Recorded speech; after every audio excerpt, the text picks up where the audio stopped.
There's only one amp that's a bigger piece of shit than this. Behold, the Tower of Frustration. Man, is Shane gonna be fucking stoked. Hey, alright. This thing's been in clubs, it's been in vans, it's been on stages, it's been in garages, it's been on fire. Did I mention I lost my Sperry's in Milton Keynes? This has that issue. It was supposed to have been corrected after it caught on fire. Then after the issue was corrected with a mod to the circuit board, the power transformer went, hence the fire. House stunk for about a week. I love the way this amp sounds. I hate the way this amp behaves. I'm gonna open this up, kind of show what was done to it.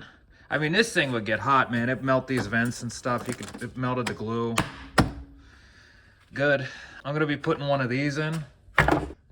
Apparently these are the good ones. I was watching that Brad, and he's talking about how these have some problems from the factory. I don't know anything, and those look bad. That looks like what I was pulling out of the AHX synthesizer pedals. Shout out RJD. And you got some leads that are kind of crisscrossing. They're jumping. Really want to short the amp out, would appear. I'll just clip these up a little bit. Samwa caps. Everybody knows how we feel about those over in Flint. This still has the back on it.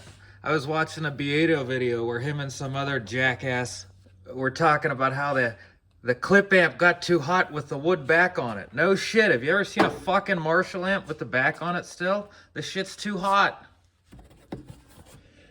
I could fix that. Probably be 20 bucks, let me know.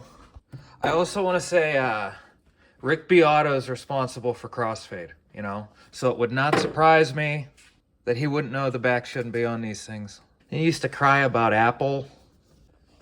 And adhering to tradition of amps before, I've taken the back cover off with the 4 screws and have placed it somewhere that it will never be found ever again. Flip it over, a couple number 3s, and it'll drop on this, hang right there. I'm gonna pull the tubes out first. So I've been traveling a little bit.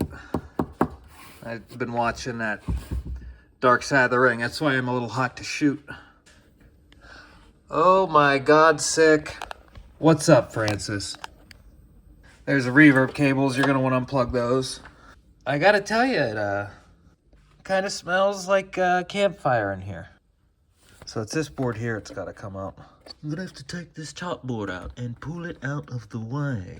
And maybe I'll label these connectors so I know which one is one, you know, connector 7 and so forth. It'll be fun to see the mods. All right, I'm gonna take these nuts out. These nuts out. This switch, the tip's busted off. You can still actuate it, put something in there. You really don't use it that much. And this used to kind of stick out a bit. And I can't remember what happened, but there was a breakdown. So, connector 2 goes to connector 14. Connector 3 goes to connector 10. That sounds about right, you know? And looking at this, that sounds right, yes. It's probably the easiest way to do that. What do we have here? Connector 6 goes to connector 10. Fuck. Should have known that. What I'm going to do... Oh, 7 to 11. Now that one makes sense. Connector 7 to connector 11. And as the confusion began to set in, I said, I'm going to write the number they go to on the end here. And if Terry's got a problem with me scribbling on this amp, he can go to bed. So with this over, you take these screws out. Now here comes the obligatory rant about a professional shop. Harry heavy-handed in here. Barely got that one out. I mean, it's a 2000, but like... Bro, come on. There's that mercury. Allegedly, these Dagnalls, they're all bad. And that's what put Dagnall out of business. I don't know. Could be the curse of 2000. Hard to say. Maybe the Y2K bug is real. All right, let's pop this off.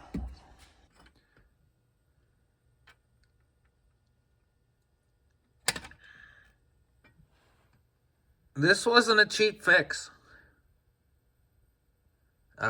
Why we did this, I don't know.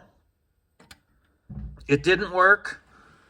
If anybody's curious, this did not fix it. I don't know if that's visually apparent, but it did not fix the problem. No. Scratching the circuit board with a butter knife did not fix the problem. Nope. No, it did not. Well, I'm going to swap this board over out of this tray and go from there. Yeah, so like these two. Spooned. All of them. Unbelievable. So it appears to be 6 screws on the bottom side here, and then we'll flip it over to the top. A few out here. Even those. Nice. Hey, Mr. Manella, get a new screwdriver. So this is where it gets interesting in that this is more of a computer style looking from the 70s or something. It looks like an old Commodore circuit board. And then you have this like turf green. It kind of matches that one a little more. Apparently the board has some kind of problem. I don't know. We'll see here. Oh, look at that. Cracked solder joint. Missed one. Yeah, we'll make it look like that. We'll fix it. Hackety hack, don't go back. These standoffs got to come over, so I'm going to switch them one by one so I know exactly where they go. I'm also going to go ahead and swap the fuses over. Sorry to say, the standoff swapping scene is a little too graphic for television. That really sucked. All right, let's fix this connection. So what I'm seeing here is 2 types of solder. We're going to clean that off, put all new leaded on. Good as new. Fun.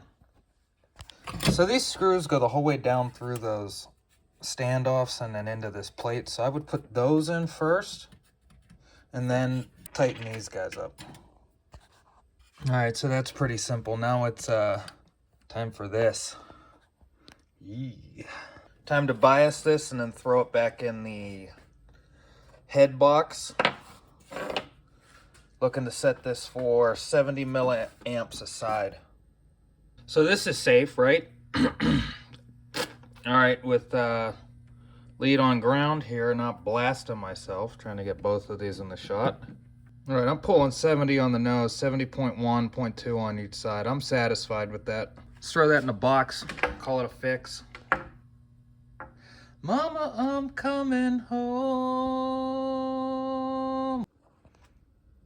So we're back together, and like any good Marshall repair, the back is not on there.